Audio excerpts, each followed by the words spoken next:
नमस्कार मित्रांनो. मी आज तुम्हाला एका बेवड्याची गोष्ट सांगणार आहे. त्या बेवड्याला कसा मार्ग सापडला. पण मित्रांनो, आपल्या देशाची जी आर्थिक व्यवस्था आणि एकूणच देशाची सर्वच व्यवस्था जी डबघाईला चालली आहे, याच्यावर हे बुरसटलेल्या विचारांचे भक्ताड, जे बुरुंडी भक्ताड म्हणतात, ते अंधभक्त हे विचार करायलाच तयार नाही आहेत. आणि मग यांच्यासाठी काहीतरी सांगणं गरजेचं आहे. बरं, हे ऐकतीलच आणि यातून काय बोध घेतील अशी जराही मला अपेक्षा नाही. पण आपलं काम आपण करत राहायचं. म्हणून मी एक छोटीशी गोष्ट सांगतो की एक बेवडा होता आणि तो बेवडा रोजच्या प्रमाणे दारू पिऊन इकडून तिकडून भटकत निघालेला. आणि त्याला एकदा एका झाडाखाली एक साधू महाराज ध्यानधारणा करत बसलेले दिसले. या बेवड्याला वाटलं साधू महाराजांना जाऊन काहीतरी प्रश्न विचारावा. म्हणून साधू महाराजांच्या जवळ जाऊन त्याने साधू महाराजांना डिस्टर्ब केलं आणि विचारलं की साधू महाराज, मला दारू सोडायची. साधू महाराजांनी डोळे उघडले, त्याच्याकडे पाहिलं आणि म्हणले, बाळ, तुला खरंच दारू सोडायची आहे का? तो म्हणाला, होय, मला खरंच दारू सोडायची आहे महाराज. मला काहीतरी मंत्र द्या, मला काहीतरी औषध द्या, मला काहीतरी असं विद्या द्या की मी आता दारू नाही प्यायची. तर साधू महाराज म्हटले, जरा 5 मिनिट थांब. आणि जवळच असलेल्या झाडाला साधू महाराजांनी मिठी मारली. 5 मिनिट गेले, 10 मिनिट गेले, अर्धा तास गेला. तो बेवडा तिथंच बसलेला आणि साधू महाराज त्या झाडाला पकडून उभे.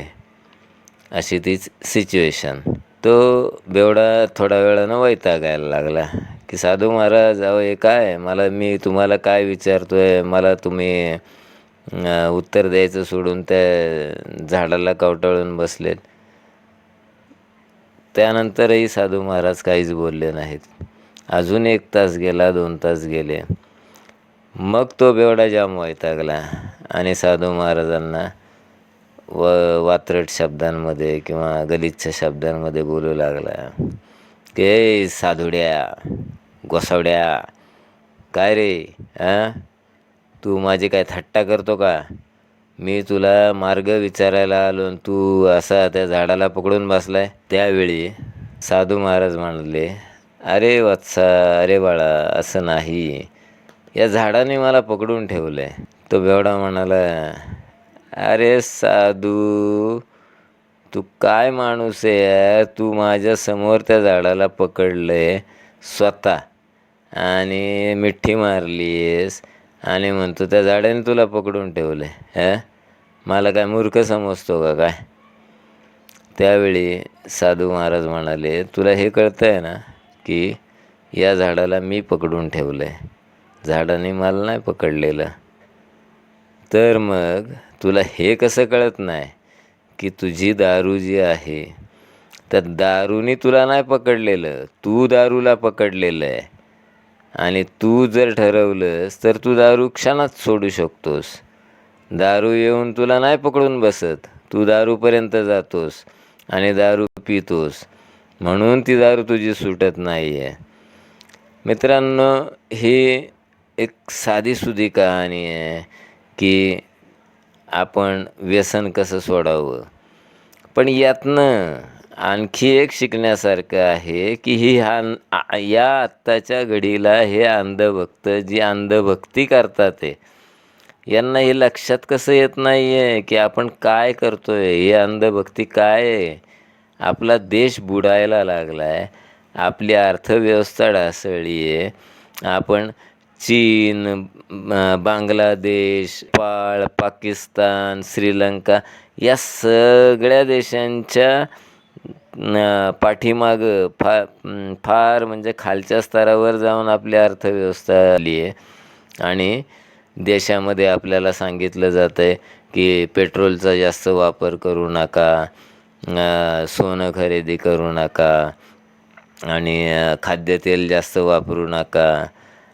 आपली आधीच इतकी तारांबळ चाललेली आहे, आपल्या जगण्याची बोंब झालेली आहे आणि त्यात असे आपल्याला उपदेशाचे डोस पाजले जात आहेत.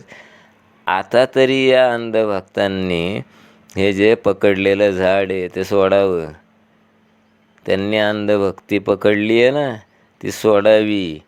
कारण अंधभक्तांनी स्वतःच त्याला मिठ्या मारलेल्या आहेत. तो आला नाही मिठ्या मारायला तुम्हाला. तर अंधभक्तांना वेळी जागे व्हा. हा देश बुडायच्या मार्गावर आहे. देश बुडायच्या आधीच जागे व्हा, नाहीतर सगळ्यात आधी तर कल्याण तुमचंच होणार आहे. सगळ्यात आधी बुडणार तर तुम्हीच आहे. त्यामुळं आता या गोष्टीचा किती गांभीर्याने विचार करायचा हे तुम्ही ठरवा. माझं काम मी केलं. मला एवढंच सांगायचं होतं आणि मी ते सांगितलेलं आहे. आता याच्यावर विचार काय करायचा तुम्ही ठरवा. बाकी सर्वांना जय भारत, जय हिंद, जय संविधान.